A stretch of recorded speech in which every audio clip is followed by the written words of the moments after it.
find me in the corner of the hall here at IFSEC 2023 in front of the Attack Testing Zone with Richard Flint. Hello, Richard. Hi. Thanks a lot for joining us. That's right, thank you. So, LPCB. Yeah.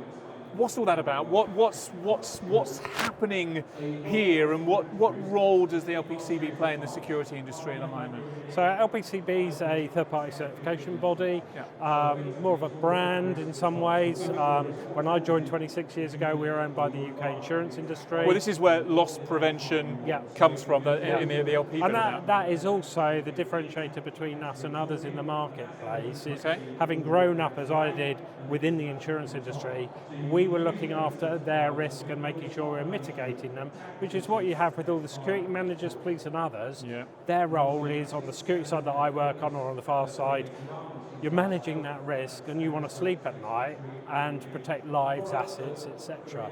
And having come from the insurers, that was our focus. We published our own standards, which is what you can hear talked about behind by my colleague Paul, who runs the team, is standards that are written for the needs of the risk holder in mind, as opposed to British standards, which are largely written, dare I say it, in a hall full of manufacturers, but they're largely written by manufacturers, who again, often are trying to do the right thing. Yeah. But there's having to get that happy medium and that balance between what's needed and what's commercially viable.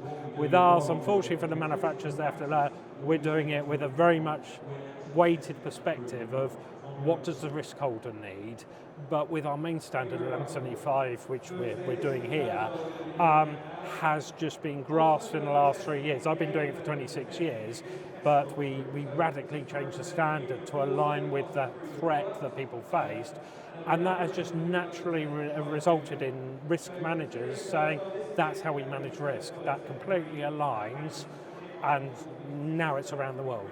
Well, speaking about risk and what it is you're doing here, I see in the Attack Testing Zone behind us, the risk is so high that the demonstrations are taking place behind a cage to protect the audience. So what exactly are they trying, or are they breaking? What are they testing in there? In security, we have what we call the security triangle, that you need three things. To be honest, there's more than that. I don't want to oversimplify security. We love a triangle though, don't we? Oh yeah, the FAR guys love the triangle. So I had to compete with the quite competitive, had to give a triangle. But on the baseline of that triangle is delay.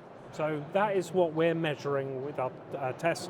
It's people using tools to break in. Now, there are two ways in which they might do that. Mainly, there's what we call the stealth version, which is certainly not what we're doing here. It's your domestic burglar, low appetite for risk, doesn't want to be detected, wants to do it quietly, small concealable tools. In this environment, it's where someone wants to get in. They've got an asset in mind. That might be materials, information, car keys in a household situation. It might be a person, unfortunately, and certainly with state actor and other threats, that could happen, or it could be a marauding terrorist attack. It could be terrorism targeting infrastructure, but ultimately in those, their game is they want to get in. They know they're doing something naughty. Their objective is to get to the asset, get to the target as quickly as possible. So noise isn't always so much of an issue, and that's really where our standard is very different from any others. Is our focus from the bottom to the top level is they want to get in, they'll do it all come May, which means tools might come out of the hand of the attacker, so that fence is there to protect the audience from rogue tools or glass when we're breaking through glass and things like that. So LPS 1175, what's all that about? So LPS, loss prevention standards, are published by LPCB. We've been producing standards since the 1800s with the first sprinkler rules. As we mentioned earlier, it's a very threat-informed standard. It's based on a matrix approach of tools and threat in terms of tools and number of attackers who are going to target the premises. Generally it's one person. A lot of people say to us, oh, but the gang has got 3 or 4 people.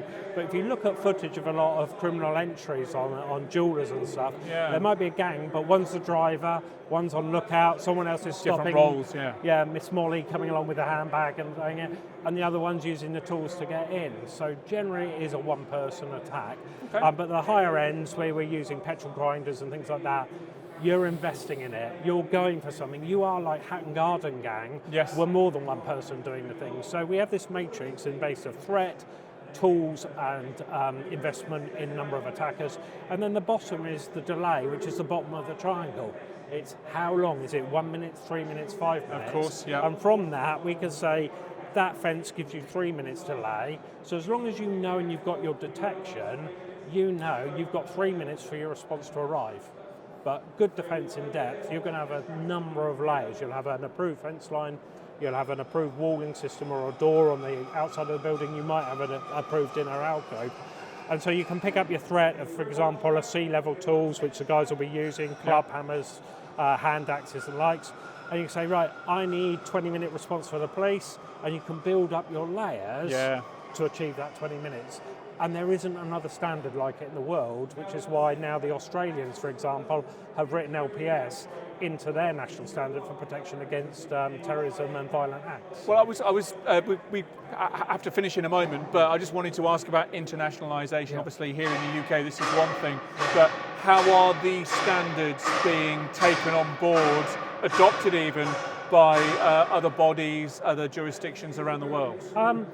So it's bitty, but it's not bitter. We held an event last week with Security Institute and ACES UK.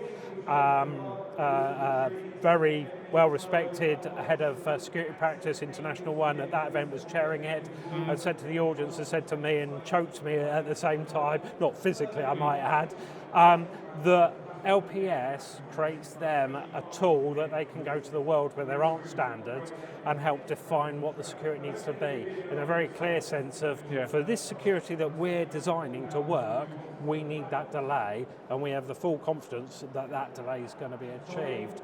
So it's come really from UK we've been protecting UK infrastructure for 20 years.